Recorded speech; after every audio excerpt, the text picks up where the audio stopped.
फिर भी दामन हमारा नम नहीं होता। इन आंखों के बरसने का कोई मौसम नहीं होता। हम हमारे शत्रुओं में भी महफूज रहते हैं, क्योंकि हमारी माँ की दुआओं का खजाना कभी कम नहीं होता। क्यों जी?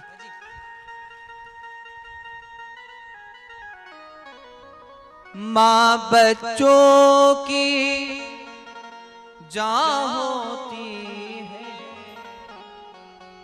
वो होते हैं किस्मत वाले जिनकी माँ होती है, वो होते हैं।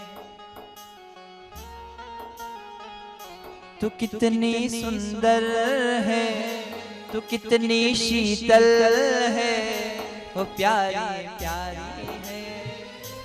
ओ माँ,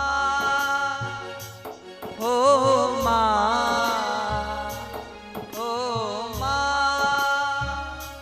प्यारी माँ। तो ये है महाराज, माँ है। मायका, मायका कहते ही क्यों, इसीलिए तो कहते हैं माँ को घर मारो। इस ऋषि महापुराण कथा रुद्र संहिता का सृष्टि खंड और सती खंड। सती माता अपने पिता के घर गई, पिता नाराज हैं, बहनें अपमान कर रही है, पर माँ को नहीं कहीं लेनो देनो, इनको चले सो चले। हमारी तो छोरी है ये, हमारी तो बेटी है ये। और माँ ने गले लगा लिया, और जैसे ही सती माँ को गले लगाया ना उनकी माँ ने, प्रसूति ने, तो माँ सती का सारा दुख समाप्त हो गया। 87,000 वर्षों तक शंकर भगवान ने बातें नहीं की, वो दुख खत्म। बहनों ने अपमान किया, वो दुख भी खत्म। बस माँ, गले लगाने वाले जने माँ चाहिए, जिसकी गोद में सिर रख के हम कुछ बातें कह सके। रो भी नहीं सकते जमाने के आगे, अगर रोया जाए तो जमाना कहेगा जने तो जने दुखी है, हंसी करेगा। पर अगर माँ के आगे दो आंसू गिर जाए, खत्म सारा टेंशन। कहो हर हर महादेव। तो बड़ा सुंदर सा भाव कहा। माँ सती अपने पिता के घर आई दक्षिण। एक विशेष बात ध्यान रखना हो, बेटी पार्वती का रूप होती है। किसका रूप होती है? और जमाई शंकर का रूप होता है। इसलिए बेटी जमेरो सम्मान कर। किसका रूप? ये शास्त्र कह रहा है।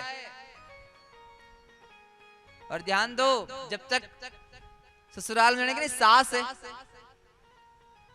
तभी तक सास महाराज जमाई को तिलक होता है। हमारे मालवा में तो नहीं है, मगर जमाई आता है तो उसको तिलक किया जाता है। इधर का पता नहीं, करते हैं कि नहीं करते? जब तक सास है तब तक जमाई को खूब तिलक, खूब मीठा सीरा आया, खूब स्वागत, खूब सत्कार करे जमाई रो। हमारा कंवर साहब आया, सास का जाया पाचे तो जमाई बुपा जी आए तो आए, न जाए तो कौन ध्यान रखे। इसलिए सच्ची महाराज शास्त्र कह रहा है, पार्वती का रूप कन्या मानी जाती है और शंकर का रूप जमाई माना जाता है। यहाँ सती माता अपने पिता के घर आई, बहनों ने महाराज अपमान किया, माँ प्रसूति ने गले लगाया, सारा दुख मिट गया। बहनों के साथ रही रात्रि भर। अगले दिन सवेरे पूजा की तैयारियां हो रही थी, यज्ञ मंडप सजाया गया है।